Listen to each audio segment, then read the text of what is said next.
Mark, it's just a blind date. You don't need to worry. I looked at her, disbelief written all over my face. A blind date? Seriously, Jessica? She smiled casually, like she was talking about picking up groceries. Come on. It's harmless. Everyone's doing it these days. I shook my head. It's not harmless. It's a line. And you just crossed it. She laughed lightly. You're being dramatic. It's just one night. Don't be controlling. Controlling. That word stung. But it wasn't about control. It was about trust. About respect. About the promises we made to each other when we said, for better or worse. I tried reasoning with her.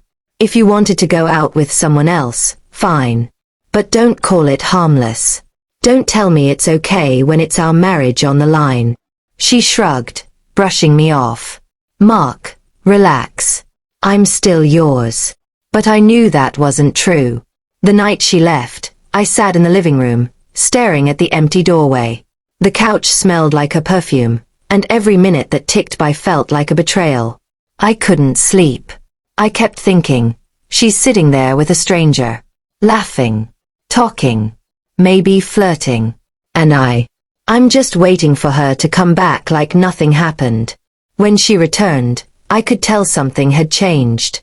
Her eyes were brighter, a little more mischievous, a little too satisfied. Mark, she started, trying to sound casual. I held up my hand. Don't. Just don't. She froze. What's wrong? Wrong. I echoed, voice low. You went behind my back. You lied to me.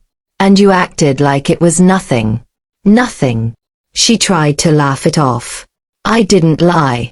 I just didn't tell you. It's not the same. I shook my head. Not the same. You spent hours with another man. You went out, knowing it would hurt me, and you still did it. She opened her mouth, but no words came out.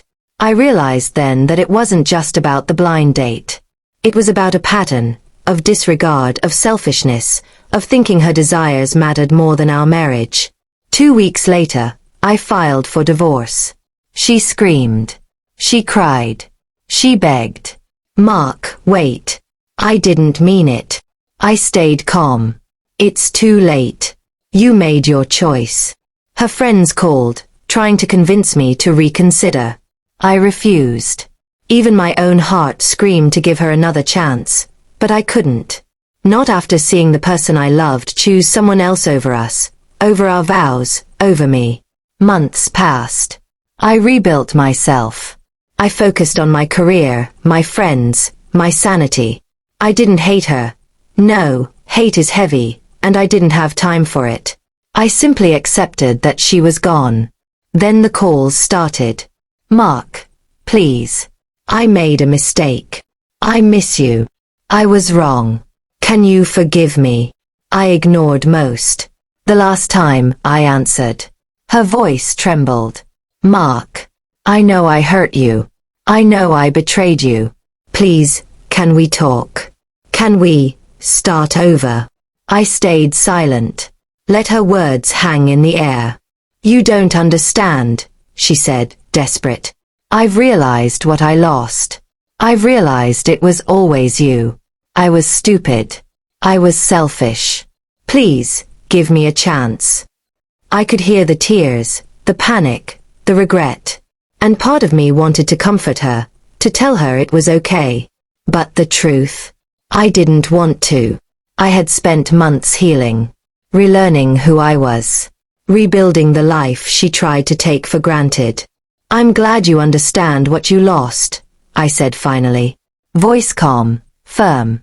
But understanding it now, it's too late. She sobbed.